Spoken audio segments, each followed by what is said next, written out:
Hello and welcome, ladies and gentlemen. You're watching Canal Algérie News. These are the headlines. The President of the Republic extends his condolences to the family of the deceased Sheikh Dahiru Osman Bouchi, the scholar of the Tijani order in Nigeria.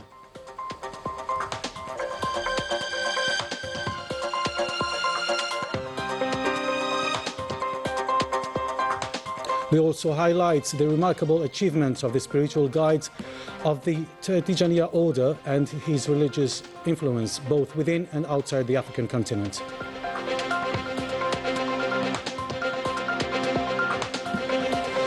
Attempts to manipulate the political scene and the laws of the Republic, Algeria remained steadfast, defends the interest of its people and reiterates that the Constitution establishes the prerogative regarding foreign policy.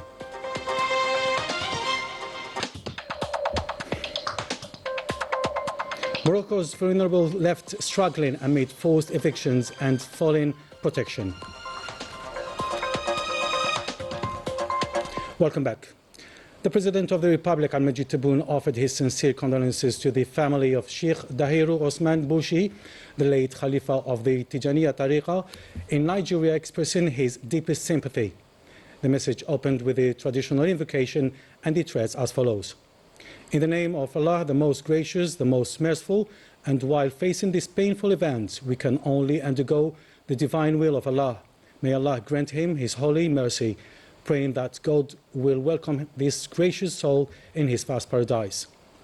The death of the amazing scholar and spiritual guide of the Tariqa Tijaniya, Dahiru Osman Bouchi, is great loss for the Islamic nation. In times where his guidance is much needed, knowing he's enlightened our continent and many others with his knowledge, and actively contributed in sharing the values of our religion while reinforcing the ties among Muslim countries. He was indeed one of the most noble defenders of our cause, and during these painful circumstances, I would like to present on my behalf and in the name of Algeria and its entity the deepest, most sincere condolences to the family of the deceased and all those who held him in close to their hearts, particularly his brothers and disciples in Tariqa Tijaniya in Nigeria. To Allah we belong, and to him we shall return.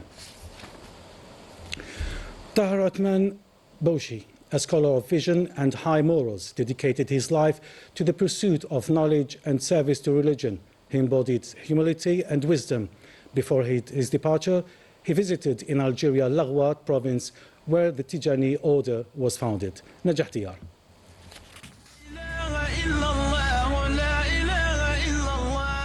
The funeral of this eminent scholar drew a vast crowd, reflecting the depth of his influence.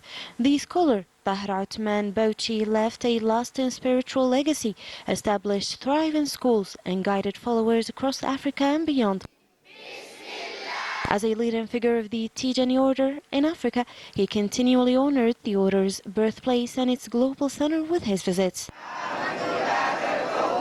The scholar Dahiru Osman Bouchi visited Algeria 2 years ago to emphasize the global devotion of the Tijaniya followers who journey to Ain Madi, the hometown of the order's founder, Ahmed ibn Muhammad at-Tijani. For over 7 decades, the scholar of the order and its senior leaders devoted themselves to serving the faith and uniting the community. His calm demeanor concealed a profound spiritual presence, one that inspired tolerance, brotherhood, unity, and asceticism. His influence extended far beyond Africa, spreading light across the Islamic world. He also committed himself to educating generations of scholars and preachers who carried the teachings of Islam wherever they went. The Tijani order mourns the loss of its wise guide, whose life embodied the ideals of a truly active scholar. Through his teachings and example, he showed that compassion, moral excellence, and the highest human values extend beyond all borders, touching hearts around the world.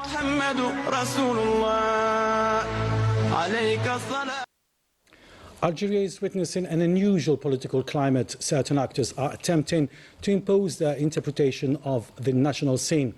Particularly with the upcoming elections offensive, Rhetoric is openly targeting how national priorities are set. It's worth recalling that the framework action is indeed defined and that the mechanism preserving national cohesion are already in place. Details with Rania Bahri. Algeria, facing numerous challenges, is resisting against all odds and forming a solid front to defend the interests of the people, thwarting any malicious attempts.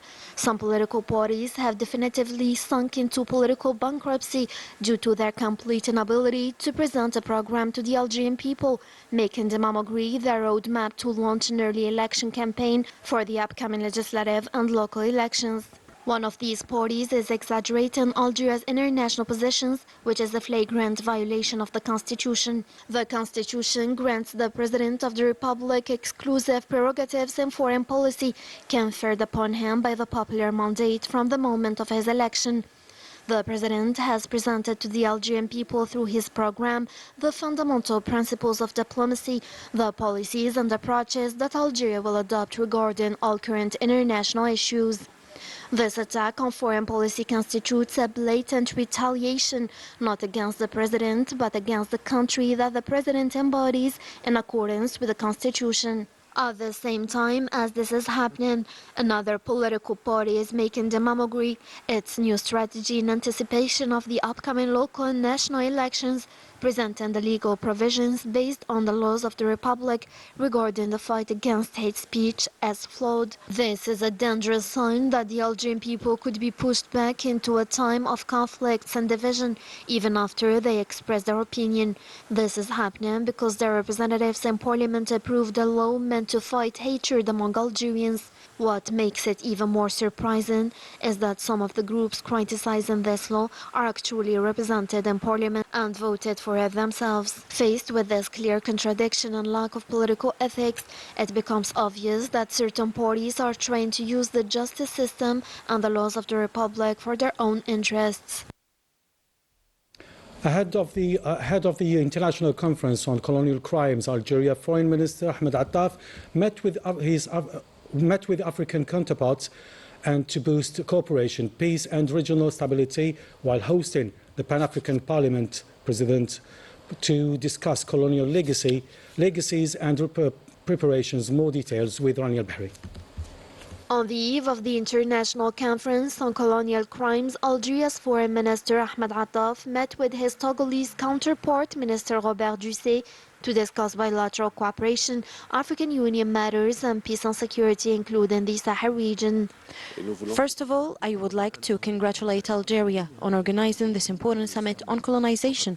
Throughout Africa's struggle for independence, Algeria has been one of the leading countries defending the continent, helping African nations reclaim their sovereignty and restoring pride and dignity to their peoples. As you also know, the African Union on February 16th took a historic decision recognizing that the crimes of colonialism and slavery constitute genocide committed against African people. We are proud to have stood alongside Algeria in advocating for this initiative until its realization. Ahmed Attaf also held talks with Angolan Foreign Minister Antonio Tete. The two ministers reviewed the state of bilateral relations, preparations to enhance cooperation, and key African security issues. They also exchanged perspectives on peace efforts, taking into account Algeria's role as a non-permanent member of the UN Security Council and Angola's chairmanship of the African Union. The first meeting holds special significance as it is taking place in a year in which the African Union decided to address the issue of reparations and justice for the African peoples and the continent's citizens. It also reflects an initiative put forward by Algeria to the African Union to organize this gathering on colonization. Countries like ours, which have greatly benefited from Algeria's support during our path to liberation, consider this meeting a valuable opportunity, especially in a year when Angola is celebrating the 50th anniversary of its independence. It is only natural that we seize this occasion to collectively express Africa's perspectives on this important issue. As part of the same diplomatic activities, Minister Ahmed Attaf met with the Namibian Foreign Minister Salma Ashibal Moussavi.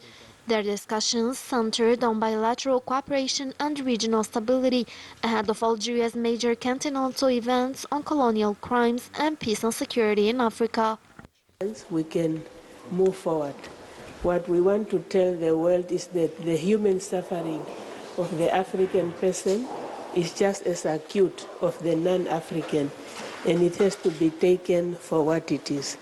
We want the international community, we want the United Nations to recognize colonialism as a crime against humanity because our people suffered. So that is really why we are here in Algiers, to put heads together as Africans, to say that our history must count for something if we want to have lasting peace. Thank you. The Secretary of State for the African Affairs, Selma Bakhta Mansouri, received Fortune Sharonbira, President of the Pan-African Parliament, during his official visit to Algeria. His visit coincides with his participation in the International Conference on the Crimes of Colonialism in Africa and the issue of reparations, an initiative launched by the President of the Republic, Ahmed Tebboune, at the African Union Summit in February 2025. The meeting addressed cooperation with the Pan-African Parliament, support for African causes such as Western Sahara and the Palestine in the Middle East, as well as efforts to comfort the legacy of colonialism and demand compensation. Many experts are both Algerians and British officials are united in London in the framework of the British-Algerian Forum to reinforce cooperation between both countries in agriculture. This meeting opens a new horizon to the British companies that are interested in investing in Algeria, specifically in agriculture technologies, whether in digitalization or in smart irrigation systems in the south of the country, where there is tremendous potential. The British companies have presented advanced tech solutions, including precision agriculture and automated frame and surveillance system, which will hopefully support the evolution of Algerian agriculture. Morocco's most fragile communities are being pushed into deeper injustice as the Mersin regime intensifies repression, abandons children, and clings to illusory alliance for protection. More details with Najah Tiyar. The Mersin's tightening grip on Morocco's most vulnerable communities came in full force. In several regions, authorities are carrying out systematic forced evictions, driving families from their land and expelling them from their homes without explanation and with absolutely no compensation. Entire households are left in the streets overnight, victims of a policy that offers neither protection nor justice, but only deeper marginalization. As for me, I merely demanded my rights, yet I was simply told that I would receive nothing. This repressive policy hits children hardest, left to fend for themselves as the Mersin edges toward instability. Every day, school children walk long distances to reach classes, with no school transport, no public buses, nothing to protect them from unsafe roads or harsh weather. These poor children have no means of transportation, they are not safe and remain exposed to harsh weather conditions. According to observers, the Mersin's bet on normalization offers little more than an illusion of protection, yet the regime continues to deepen its concessions, when in reality the support it seeks remains uncertain at best. Well, that was it for tonight. On behalf of all the team that made this broadcast possible, I do thank you for watching us. Stay tuned on Canal Algérie. Bye for now.